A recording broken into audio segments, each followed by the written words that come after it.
Assalamualaikum warahmatullahi wabarakatuh. Perkenalkan, saya Nafsa Fatin Ulia dengan NPM 182151007. Di sini saya akan memaparkan proposal kualitatif dengan judul Analisis Kemampuan Analogi Matematis terhadap Gaya Berpikir Peserta Didik pada Materi Bangun Ruang Sisi Datar.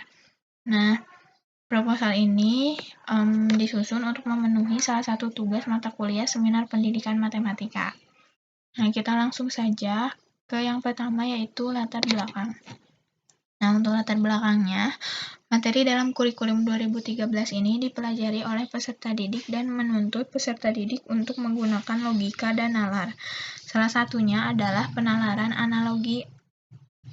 Nah, penggunaan analogi ini untuk menyelesaikan masalah yang menghubungkan pengetahuan sebelumnya atau masalah sumber yang digunakan untuk memecahkan masalah baru atau disebut juga dengan masalah target.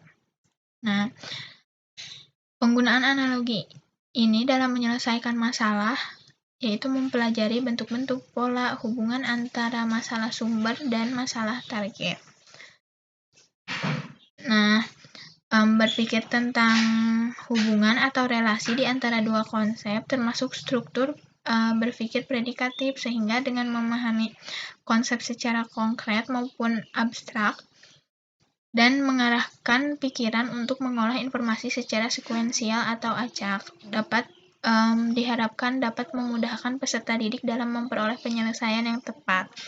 Nah, dengan adanya gaya berpikir pun yang berbeda dari setiap peserta didik satu dengan yang lainnya, maka berkemungkinan juga kemampuan penalaran analoginya pun berbeda, sehingga membuat peneliti tertarik untuk melakukan penelitian tentang analisis kemampuan analogi matematis ditinjau dari gaya berpikir peserta didik pada materi bangun ruang sisi datar. Lalu yang kedua, rumusan masalah.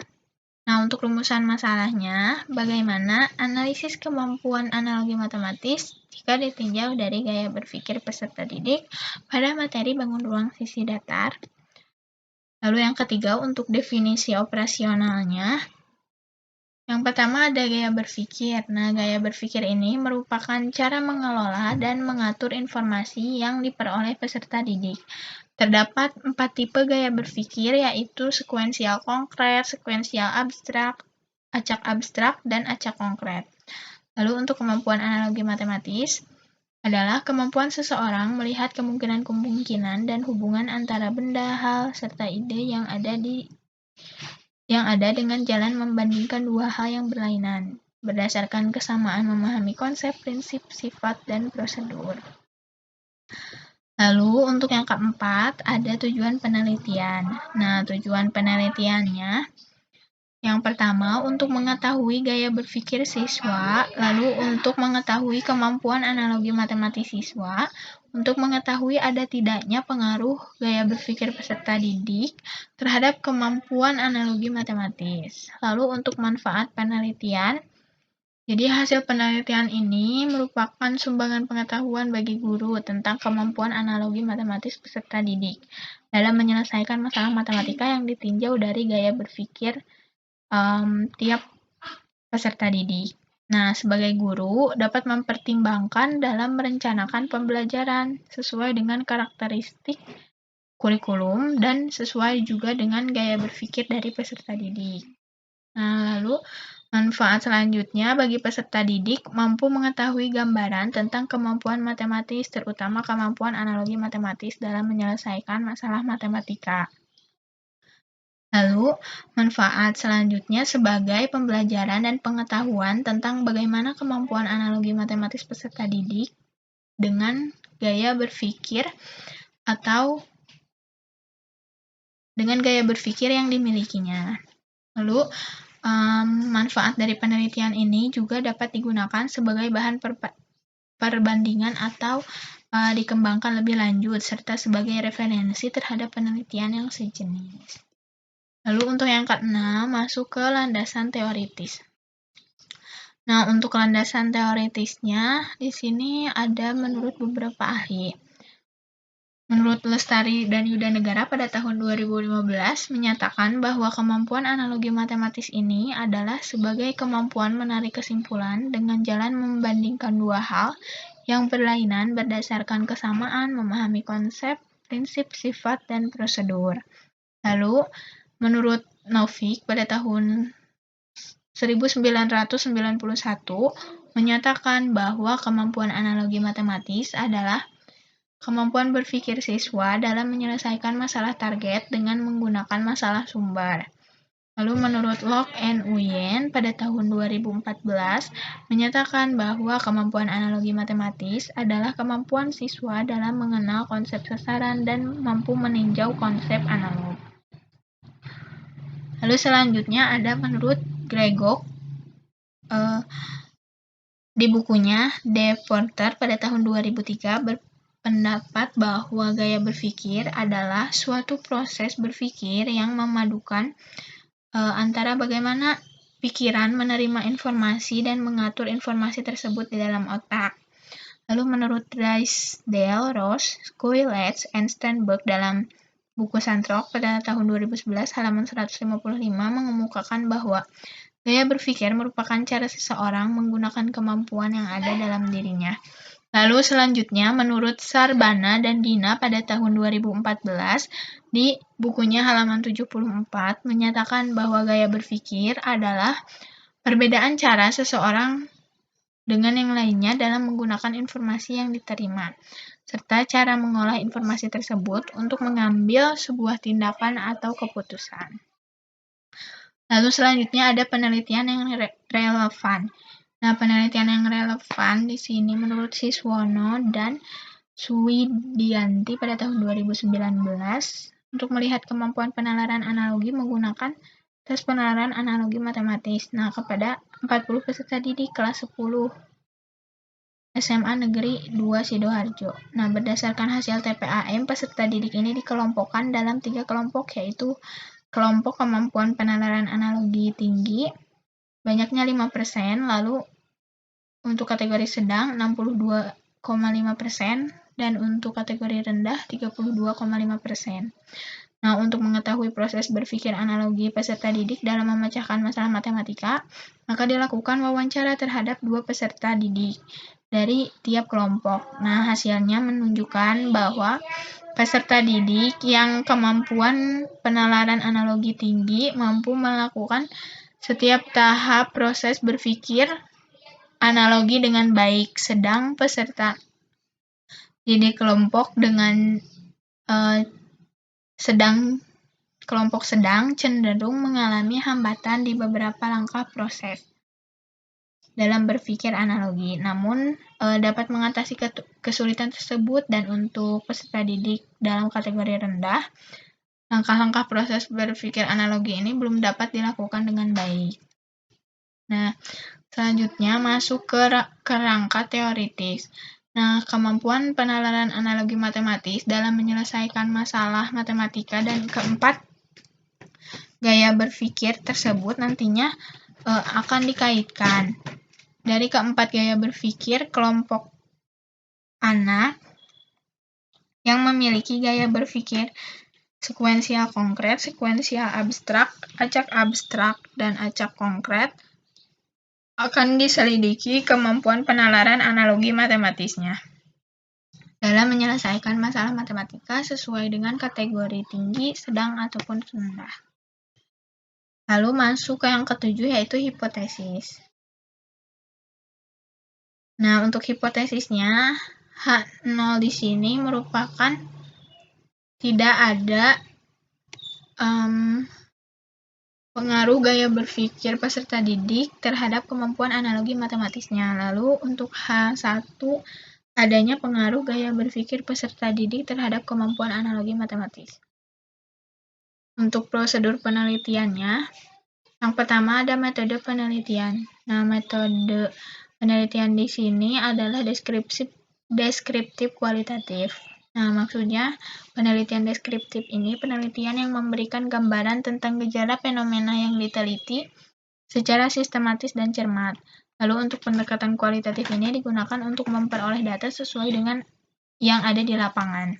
dimaksudkan untuk mendeskripsikan kemampuan penalaran analogi matematis peserta didik dalam menyelesaikan masalah matematika yang ditinjau dari gaya berpikir. Lalu, sumber data penelitian. Nah, di sini ada menurut Herdiansyah pada tahun 2013 bahwa data adalah suatu atribut yang melekat pada suatu objek tertentu dan diperoleh melalui suatu metode atau instrumen. Nah, sumber data pada ini terbagi menjadi dua bagian, yaitu data primer dan sekunder.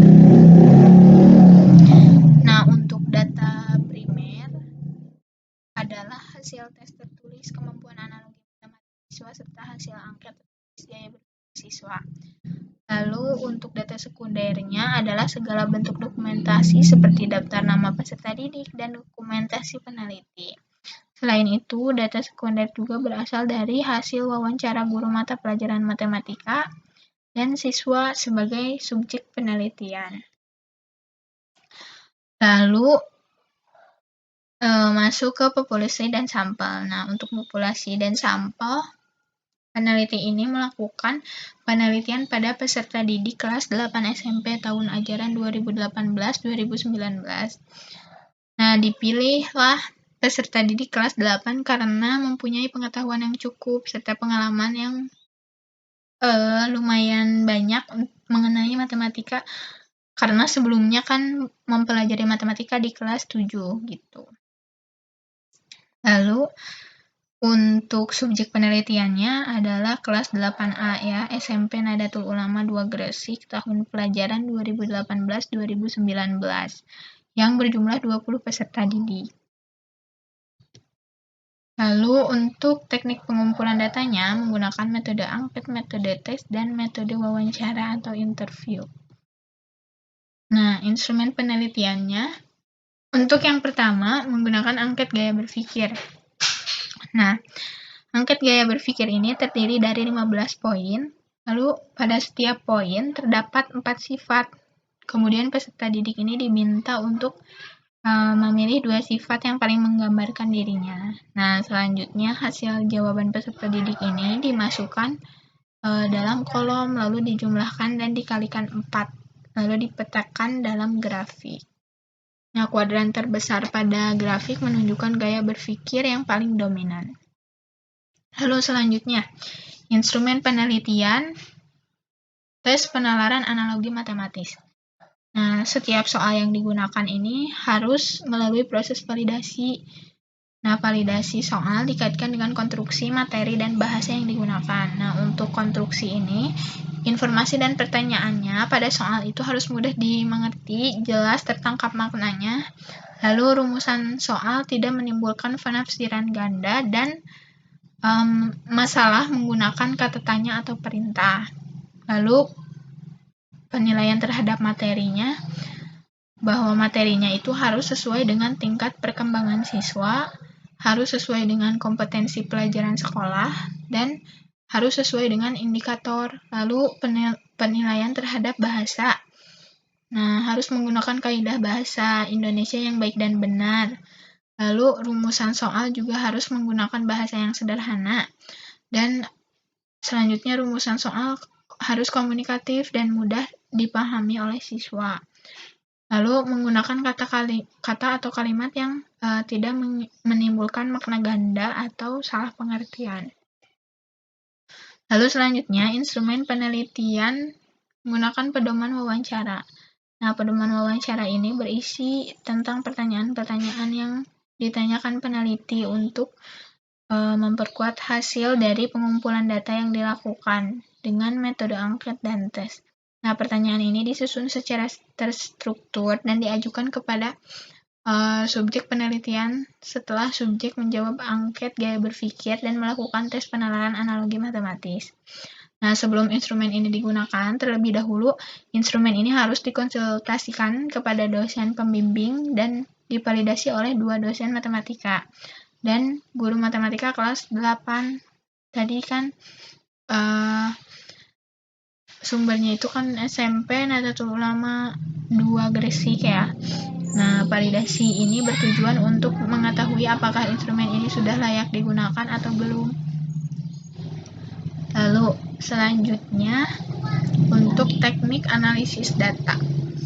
Ini analisisnya menggunakan angket.